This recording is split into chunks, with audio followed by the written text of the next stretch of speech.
Hello बच्चों, स्वागत है हमारे इस यूट्यूब के चैनल पे। बच्चों, आज की क्लास में हम लोग क्लास 12th के रासायनिक बलगत चैप्टर के अगले टॉपिक के बारे में बात करने वाले हैं। और आज का जो हम लोगों का टॉपिक है वेग स्थिरांक। ठीक ना। वेग स्थिरांक के बारे में हम लोग बात करेंगे। बच्चों, सभी लोग ध्यान देंगे। देखिए, वेग स्थिरांक को हम लोग के से डिनोट करते हैं ना, के से प्रदर्शित करते हैं। अच्छा, वेग स्थिरांक को होता क्या है?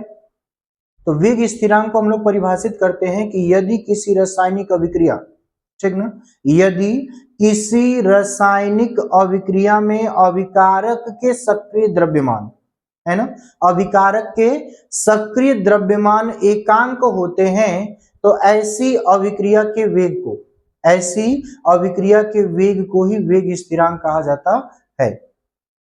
ठीक है, एक बार फिर से सुनिए, हमने क्या बोला। यदि किसी रासायनिक अभिक्रिया के अभिकारक के सक्रिय द्रव्यमान एकांक होते हैं, तो ऐसी अभिक्रिया के वेग को हम लोग क्या बोलेंगे? वेग स्थिरांक। ठीक है, वेग स्थिरांक जो कि होता है बच्चों, यदि हम इसके मात्रक की बात कर लें तो इसका मात्रक जो होता है मोल प्रति लीटर की पावर 1 - n सेकेंड इनवर्स। ठीक है, एक बार फिर से सुनिए, इसके मात्रक की बात हमने किया कि मात्रक होता है मोल प्रति लीटर की पावर 1 - n सेकेंड इनवर्स। ठीक है, यदि अभिक्रिया गैसीय अवस्था में हो तो गैसीय अभिक्रिया के लिए इसका मात्रक क्या हो जाता है बच्चों? एटीएम की पावर 1 - n सेकेंड इनवर्स। ठीक ना, एटीएम की पावर 1 - n सेकेंड इनवर्स।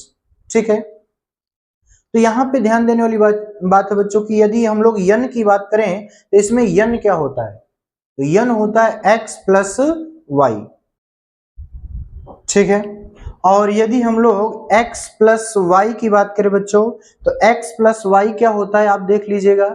यहाँ पे जो अभिक्रिया लिखी गई है इसमें अभिकारक के जो घात होते हैं ना, x और y, इन्हीं की बात कर रहा है।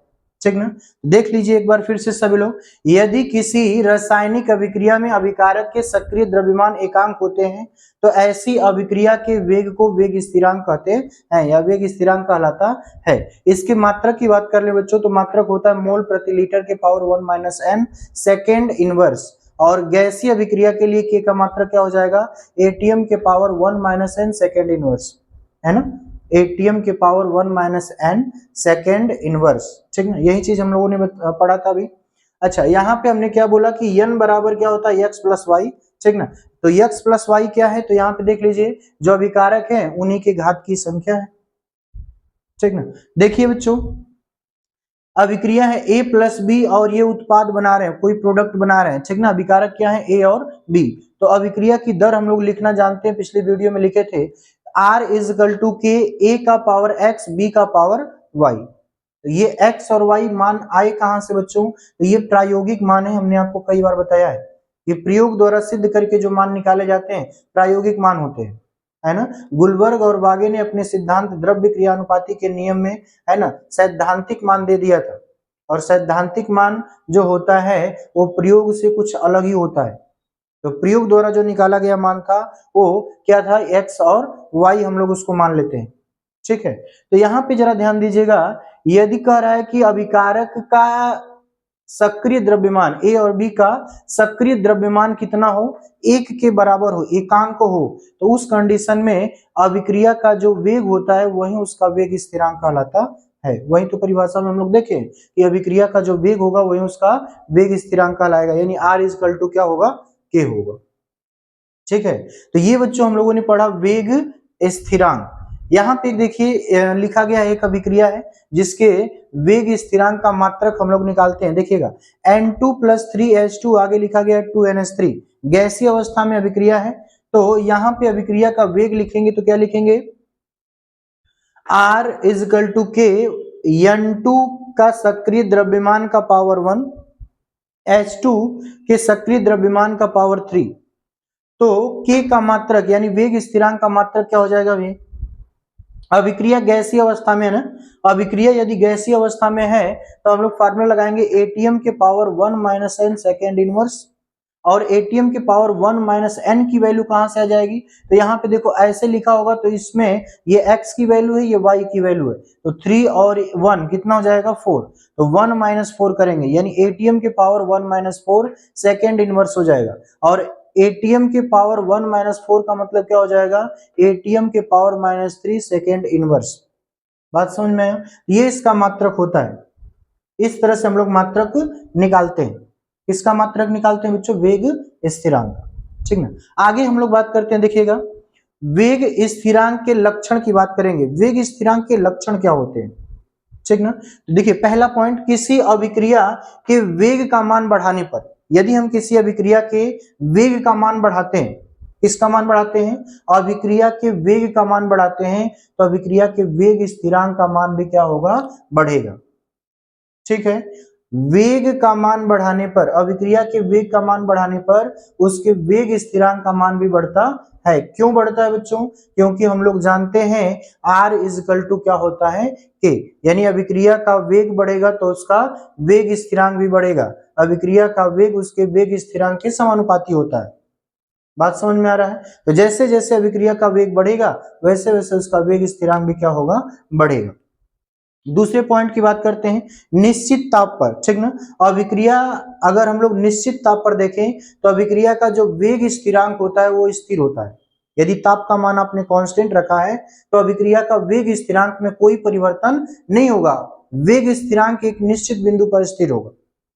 लेकिन यदि आपने अभिक्रिया का वेग स्थिरांक बढ़ा दिया, सॉरी अभिक्रिया का ताप बढ़ा दिया, और ताप जैसे ही आप अभिक्रिया का बढ़ाएंगे तो वेग स्थिरांक का मान क्या होगा, बढ़ जाएगा, क्योंकि समानुपाती है ना। तो ताप बढ़ाने पर अभिक्रिया का वेग स्थिरांक क्या हो जाएगा, बढ़ जाएगा।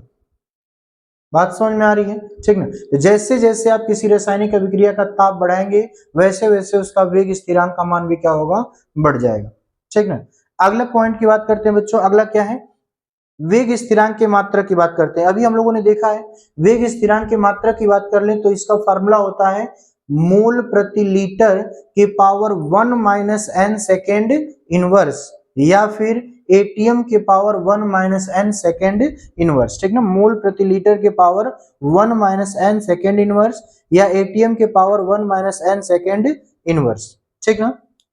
अगले पॉइंट की बात करते हैं बच्चों, के का मान अभिकारक, के का मान अभिकारक की प्रारंभिक सांद्रता पर निर्भर नहीं करता है। मतलब जो के वेग स्थिरांक होता है, वेग स्थिरांक रासायनिक अभिक्रिया के अभिकारक की प्रारंभिक सांद्रता पर निर्भर नहीं करता है। प्रारंभिक सांद्रता से कोई मैटर नहीं करता है कि वेग स्थिरांक अभिक्रिया का क्या होने वाला है, ठीक ना। यानी वेग स्थिरांक अभिक्रिया के अभिकारक के प्रारंभिक सांद्रता पर निर्भर नहीं करेगा, ठीक ना। आगे हम लोग बात करेंगे, देखिए यदि हम लोग एक क्वेश्चन की बात करें बच्चों, तो यहाँ पे देखिए निम्न अभिक्रिया के लिए वेग स्थिरांक के का मात्रक ज्ञात कीजिए। एक अभिक्रिया दिया गया है और वेग स्थिरांक आपसे पूछ रहा है, तो अभिक्रिया का वेग भी दिया है, देखिए यहाँ पे अभिक्रिया का वेग भी आपको दे रखा है, ठीक ना।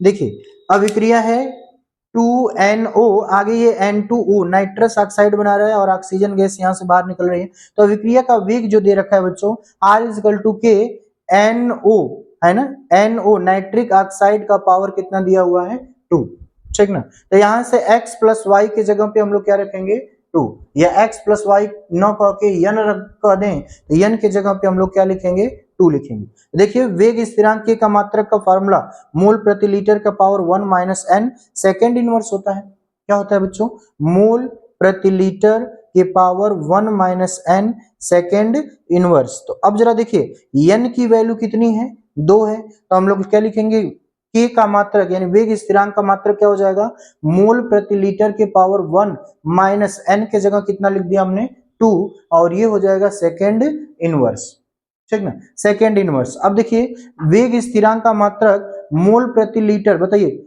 यहां हम लोग अगर इसको कैलकुलेट करेंगे तो क्या आएगा, मोल प्रति लीटर के पावर 1 माइनस 1 ना, कैसे, -2, 1 में से -2 घटाएंगे तो कितना आ जाएगा बच्चों, -1, ठीक ना, और सेकेंड इनवर्स सही है, ठीक ना। अब इसको अगर हम लोग लिखना चाहें तो ये तो यही छोड़ देते हैं, या तो आगे लिख सकते हैं लीटर प्रति मोल, लीटर प्रति मोल सेकेंड इनवर्स, ठीक ना। तो इस तरह से किसी भी रासायनिक अभिक्रिया के वेग स्थिरांक का मात्रक ज्ञात कर सकते हैं, ठीक ना। तो इस वीडियो में हम लोग बच्चों वेग और वेग स्थिरांक के लक्षण के बारे में, वेग स्थिरांक और वेग स्थिरांक के लक्षण के बारे में चर्चा की। आगे आने वाले वीडियो में हम लोग अगले टॉपिकों को कवर करेंगे। तब तक के लिए धन्यवाद।